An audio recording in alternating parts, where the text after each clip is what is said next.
Il est arrivé en Tunisie au début de l'année 2017. Cet Ivoirien, d'une trentaine d'années, rêvait d'un avenir meilleur dans le pays d'accueil. Comme la plupart des Ivoiriens, Alain a fait plusieurs petits boulots avant d'être militant pour les droits des migrants depuis 2 ans au sein de la centrale syndicale, qui a lancé pour la première fois dans le monde arabe et en Afrique des cartes d'adhésion pour les travailleurs subsahariens. Les médias ivoiriennes étaient aussi au rendez-vous. L'initiative est vraiment bonne et je crois que nous sommes au nombre de 5000 subsahariens ici en Tunisie. Alors je crois qu'à partir du moment où on est fait part d'un syndicat, vraiment c'est la chose la plus louable, c'est la chose la plus bien.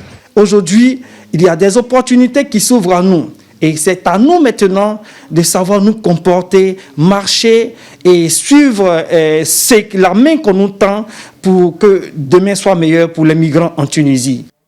Selon la centrale syndicale, l'adhésion est désormais ouverte à tous les travailleurs subsahariens, ainsi qu'à tous les ressortissants étrangers opérant en Tunisie. L'organisation ouvrière a indiqué que cette initiative constitue un événement marquant dans l'histoire de l'UGTT. L'UGTT, qui défend les droits de l'homme et les droits des travailleurs, a voulu depuis cette initiative fournir un cadre syndical et juridique qui protège les travailleurs migrants en Tunisie contre l'exploitation de tout genre et les atteintes à leurs droits sociaux et économiques. Le Code du travail tunisien ne permet pas aux étrangers de travailler sauf dans des cas exceptionnels avec une autorisation spéciale du ministère du Travail.